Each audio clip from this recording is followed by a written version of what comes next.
I've always been a night owl, so when I turned 16 and got my driver's license, I was more than eager to take on a part-time job as a delivery parcel guy.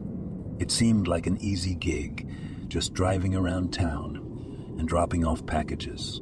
Little did I know that my very first night on the job would become a nightmarish experience that still haunts me to this day. It was a chilly autumn night, the kind where the moon is shrouded in mist, and the darkness seems to consume everything. I had just finished loading up my old, beat-up van with a pile of packages and hit the road.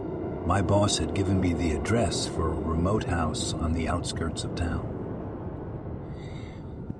The instructions were clear. I had to make this delivery tonight. As I drove deeper into the countryside, the narrow road became more and more isolated. The trees loomed over me, casting eerie shadows that danced in the moonlight. I could hear the howling of distant winds, and it felt like I was driving into a scene from a horror movie.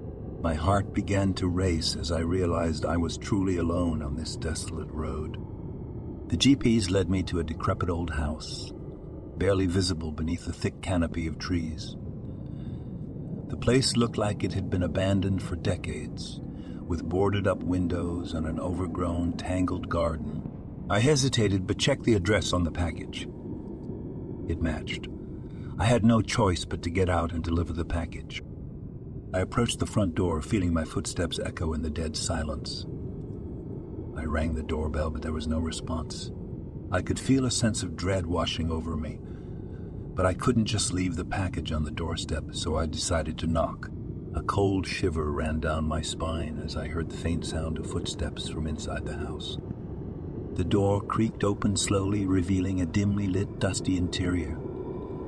A fragile, elderly woman stood on the other side. She had an unsettling look in her eyes, a mixture of fear and sadness. In a shaky voice, she explained that she hadn't been expecting any deliveries and had no idea why the package was addressed to her. I showed her the address label, and she reluctantly accepted the package, mumbling something about a mistake. As I turned to leave, she reached out and grabbed my arm with a surprising strength for her age. Her eyes bore into mine as she whispered, "You shouldn't have come here. It's not safe at night."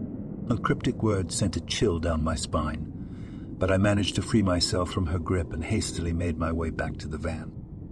With a sense of relief, I started the engine and began to drive away from that eerie house. I couldn't shake off the feeling that something was terribly wrong, but I told myself I was being paranoid. That's when I saw it, a figure in the rearview mirror, standing in the middle of the road, just where I'd been moments ago. I slammed on the brakes and turned around, but the figure had vanished. My heart pounded in my chest as I scanned the darkness outside the van. There was no sign of anyone. I could hear my own heavy breathing as I tried to convince myself that it was just my imagination playing tricks on me. Reluctantly, I continued my journey, but the unease in the pit of my stomach only grew stronger. It was then that I saw it again, a shadowy silhouette in my rear-view mirror, this time closer than before. My heart raced as I accelerated, my eyes glued to the mirror. The figure was getting closer, and panic began to take hold of me. I had no choice but to push my van to its limits, my tires screeching on the desolate road. The figure followed me relentlessly, its dark, distorted form inching closer with each passing second. I could hear its chilling, inhuman whispers, a gibberish of words I couldn't comprehend. As I reached the outskirts of town, the figure suddenly vanished, leaving me trembling and disoriented. I parked the van in a well-lit area, my mind racing with fear and confusion. I couldn't make sense of what had just happened. To this day, I can't explain the horrifying events that occurred during that night. Was it a prank, a supernatural encounter, or something even more sinister? One thing is for sure, I never went back to that job, and I've never driven alone at night again. That night will forever remain etched in my memory. A true horror story that I'll carry with me for the rest of my life.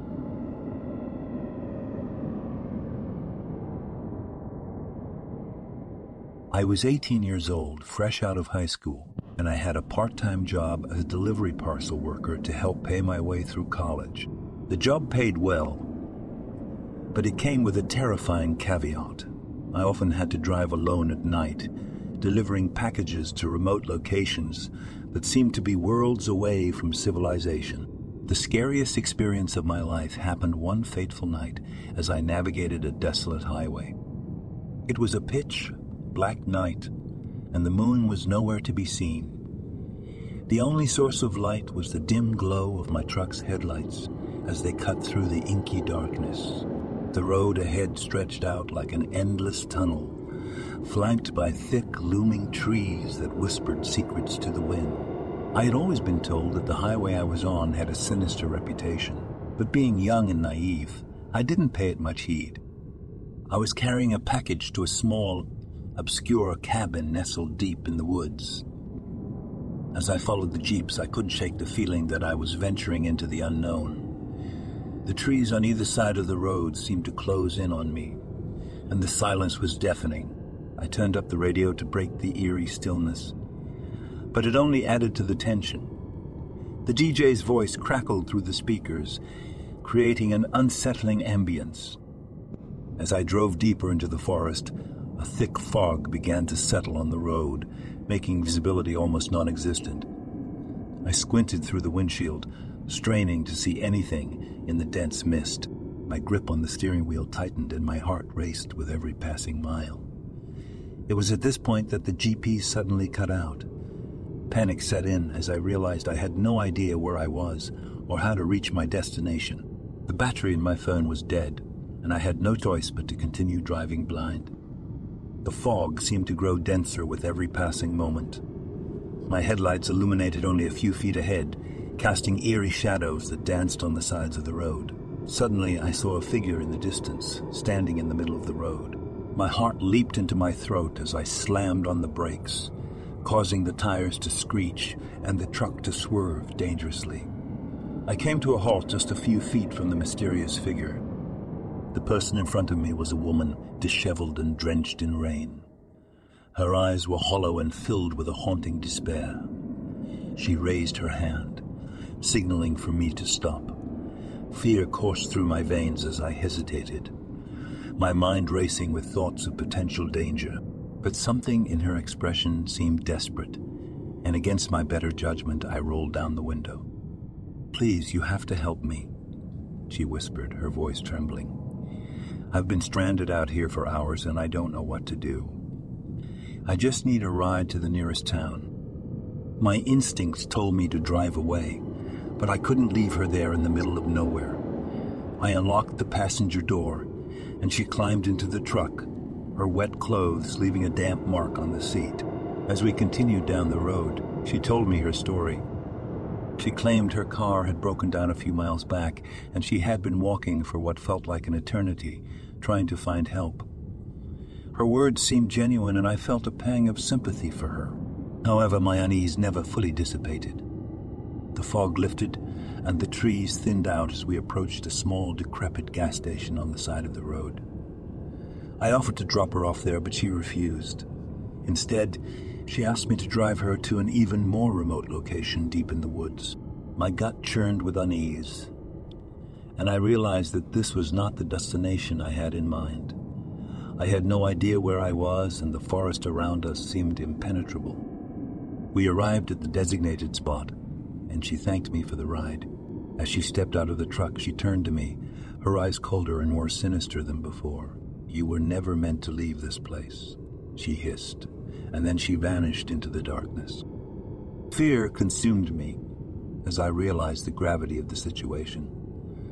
My heart pounded, and I floored the accelerator, speeding back down the highway. The fog returned, and I couldn't see a thing. It was as if the road had vanished, and I was driving blindly. My world had become a nightmare, and I had no choice but to keep going, praying I would find my way out. Hours passed before I finally stumbled upon a gas station, and with trembling hands, I called the police. They arrived and searched the area, but there was no sign of the woman or the remote location I had taken her to. I was left with a sense of dread, haunted by the belief that I had narrowly escaped a horrifying fate. To this day, I can't explain who or what that woman was, but the memory of that night still chills me to the bone. I quit my job as a delivery parcel worker, vowing never to venture into the darkness alone again. The highway had claimed its share of victims, and I had come dangerously close to becoming one of them.